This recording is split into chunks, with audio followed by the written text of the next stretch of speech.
Alright guys, what's up? It's Chris. Today I'm going to be showing you how to do the scuf mod on the Xbox One controller. I see a lot of tutorials out there that are telling you to scrape off the stuff on the board again, which is not the best way to do it. You're going to have problems if you do it that way. Either you're going to wreck the controller, or even if you do succeed in doing it, these buttons aren't going to feel the same way as they do with the stock controller. Some people put the buttons on the side here. I prefer doing it this way with the tack switches underneath paddles. So just to go over a couple of things you're going to need, well, all the things you're going to need. You're going to need this 30 gauge wrapping wire. It's really thin, fits the controller really nice. You can use other wire, but it's going to be tough to fit it all in there. So I suggest this stuff. You can pick it up at Radio Shack. You're going to need, of course, you're going to need solder. You're going to need cutters.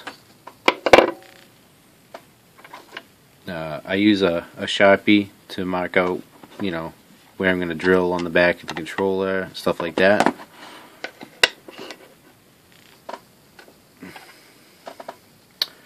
You're going to need a T8 Security Torx screwdriver.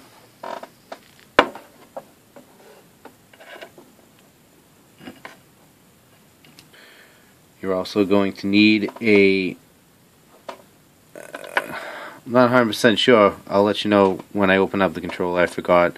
It's either a T6 or a T7 when you get in there to take the board out. It's a Torx driver as well. You're going to need drill bits. You can pick up this small case at like Home Depot for like less than $5.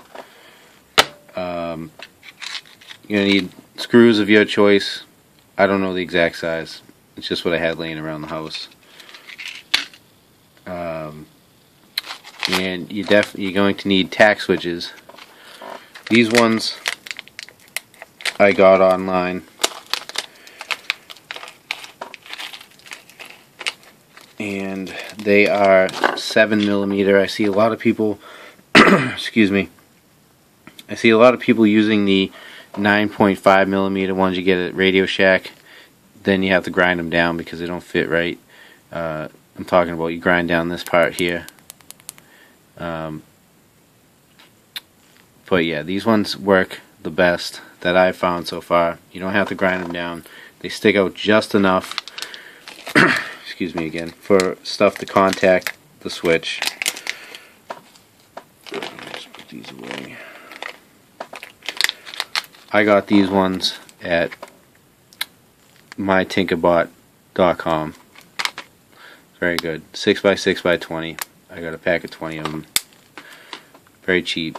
I forget. I think they're like under $10, but I could be wrong. But they're inexpensive. So anyway, when I come back, I'll have the controller opened up and I'll show you guys where to solder on the inside without scraping the board, because it's not needed. Alright, I'll be back. Alright guys, so here's the controller open. If you know how to get the controller open, there's plenty of videos on how to disassemble this thing. One thing I forgot to mention that you will need is a sheet of Lexan. Okay, it's basically just plexiglass.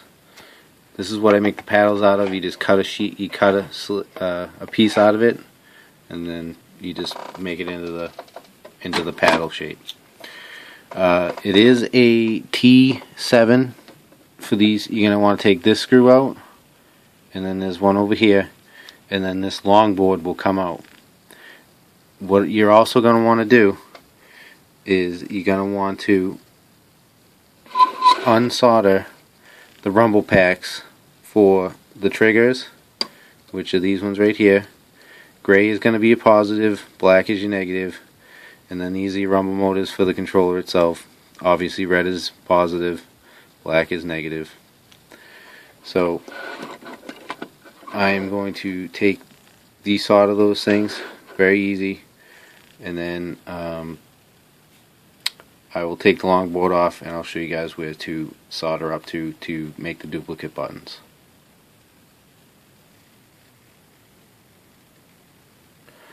Alright, so I have it all soldered up, and then here are your points. It's a pretty simple board as far as the way the button layouts go. It's a common ground board, so all the buttons have a positive side, and then everything else is ground, so it doesn't really matter where you wire one side of the button as long as it's to ground.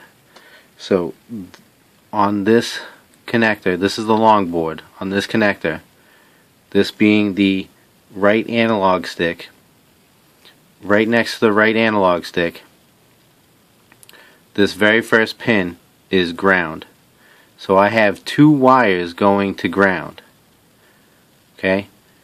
This fourth one in, 1, 2, 3, 4, this fourth pin is the A button. Okay? Up here is the B button. So if you follow this little trace, you come down here, you come right here at two little solder points, two little solder dots. The top solder dot is B. Okay? And then the other wire goes to ground. So then what you do is, after you drill your holes and you put your tack switches in, I put mine just under the tabs where your battery cover comes in. Okay? One wire goes to the button, the other one goes to ground. Same over here. One wire goes to ground, the other one goes to the button. On the tack switch, the way you're going to want to wire it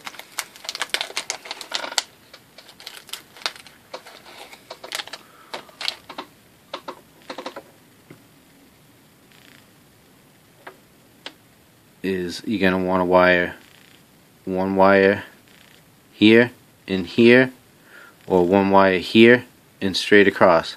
Never diagonal, only these two, or straight across. Okay? And then that's pretty much it. And then you put your controller back together and you test it out. So, like I said before, there is no need to scrape these. None. You can find every button on this longboard and do soldering to the longboard instead of risking scraping off these and then either wrecking the controller, or even if you're successful, you might not have this button work on the controller itself, or both. Nothing will work. So my suggestion is to solder to the board, not to the button. That is hack. That's a hack way to do it, and you're going to break something doing it that way. It's not difficult. If you don't know how to solder, you should not do this. Okay, you can't glue the contacts. It's not going to work. I've had multiple people ask me that on my other videos. If you're asking that question, this is definitely not something you should be doing. So,